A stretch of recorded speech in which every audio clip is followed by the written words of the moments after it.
viewers, now in fact we focus on the other developments coming in at this point of time in the murder case of Vijay Chauhan in Maharashtra, where Vijay's wife Chaman and her lover Monu have been accused of killing Vijay and burying his body under the house's tiles, are now giving conflicting versions of the crime in order to protect each other. The two are allegedly presenting different versions of their confessions, where in fact, person identified under the name of Chaman has insisted that she has killed her husband by poisoning him, while the other one states that he has carried out the murder by strangling Vijay. However, police has suspected both are fabricating the stories and hiding the truth, while Chaman has claimed that she has killed her husband by mixing poison in his food, after which she called a laborer to dig the floor under the pretext of building a water tank. She later buried the body and fixed the tiles with the help of her brother-in-law, who she said was unaware of the crime. She also told the police that she acted alone and that Monu had no involvement in the murder, asking them to release him. Meanwhile, Monu claims he has killed Vijay Chauhan by strangling him during the argument when Chaman had gone to the market to buy the vegetables.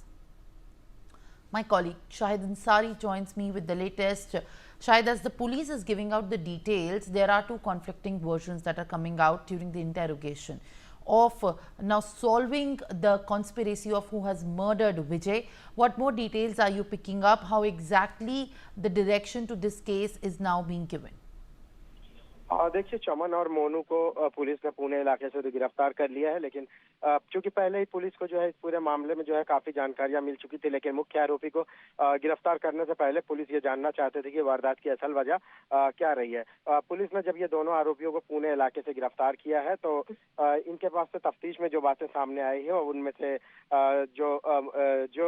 मृतक है उनके मौत की जिनकी हत्या की गई है उनके मौत की कैसे हुई है, इस पर पुलिस ज्यादा फोकस कर रही थी। पुलिस तफ्तीश में यह बात सामने आई है कि जो आरोपी है, मुख्य आरोपी चमन, इसने जो है अपने पति को जो है खाने में जहर मिलाकर खिला दिया था,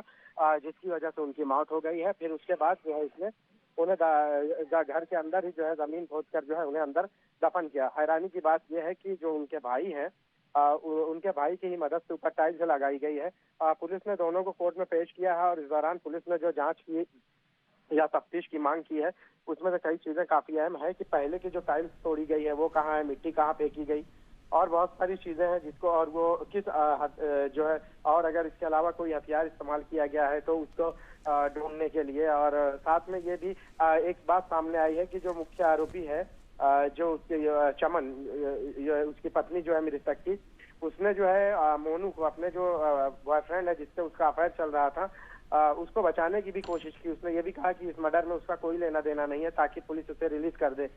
लेकिन चूंकि बातें जो सामने आई है कि इनके इस अवैध संबंध को चलते जो है आरोपी और मृतक के बीच में जो है अक्सर जो है झगड़े हुआ करते थे, और इस झगड़े की बुनियाद यही वजह रही है कि जो ये चमन है इसने अपने पति के जो है हत्या की प्लानिंग की, और प्लानिंग के लिए उसने जहर का इस्तेमाल किया। जी।